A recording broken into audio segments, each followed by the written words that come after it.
Well, as you probably guessed, the late night hosts are sad. There's been yelling, cursing, and crying. Colbert tried to console his audience with a cold open. Hey there. How are you doing? If you watch the show regularly, I'm guessing you're not doing great. Yeah, me neither. In fact, if you watch Colbert regularly, I know you're not doing great. The show is like a nightly lobotomy. And Jon Stewart went through 2 different YouTube thumbnails during the night. See if you can spot the difference. Here's thumbnail 1, and here's thumbnail 2. Looks like he saw a ghost. Then again, maybe he did.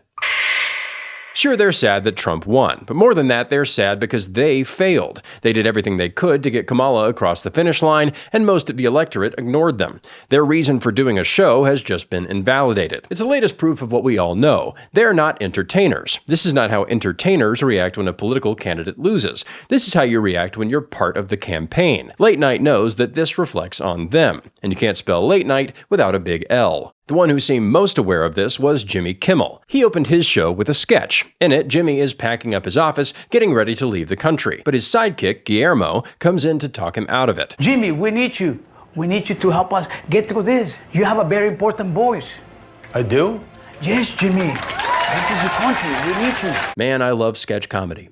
And I have a feeling that Jimmy wrote this one himself. You have a very important voice. And if you thought this loss would make Jimmy the least bit self-reflective, you'd be wrong. Be honest. Last week, did you guys send that monologue to a Republican like I asked you to? I didn't know what he meant, so I looked it up. Turns out last week, Jimmy did an entire monologue addressed to Republicans, trying to get them not to vote for Trump. And he told his audience to send it to a Republican they know. Heck, maybe you got it sent to you. In case you didn't, here's the gist. You shouldn't vote for Trump because he can't stop talking about windmills, he's completely preoccupied with nonsense, he fundraises by selling products, he lied about the election being rigged, he inspired January 6th, he's a felon, plus hundreds of Republicans have denounced him, including Dick Cheney and Mike Pence. And Jimmy is shocked that that didn't work. I can just imagine him pacing around backstage. I can't believe people voted for Trump. Didn't they hear all my brilliant fart puns? I thought gasolini was going to be a death blow. Kimmel is delusional about all kinds of stuff, but the biggest sign of his delusion is that he thinks that we haven't heard this stuff before. Kimmel has no idea how Trump voters think, and neither does his audience. Raise your hand if you have at least one family member with whom you are no longer on speaking terms as a result of this election. If this lack of understanding reminds you of the Man Enough ad, that's because the guy who made it used to work for Kimmel's show. And suddenly, this guy's picture of masculinity starts to make sense. We didn't vote for Trump because we hadn't ever heard anything negative about him. And a lot of the things Kimmel thinks are negative are huge pluses for us. As the old saying goes, one man's trash is another man's voter. These people are shocked that anyone disagrees with them, but they're more shocked that people aren't listening to them. This election was a huge repudiation of legacy media, and they know it. Trump and Vance made some of their biggest campaign appearances on podcasts and X Spaces. They got forced out of old media, so they went to the new.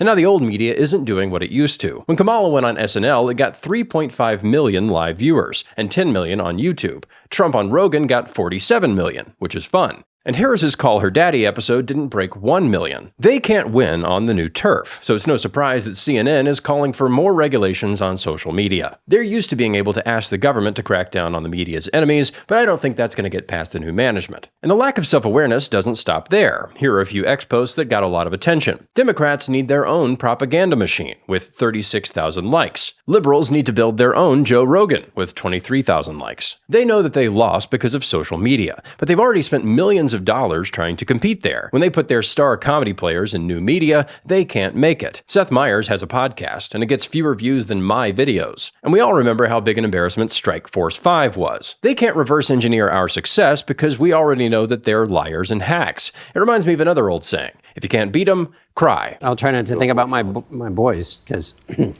Yes.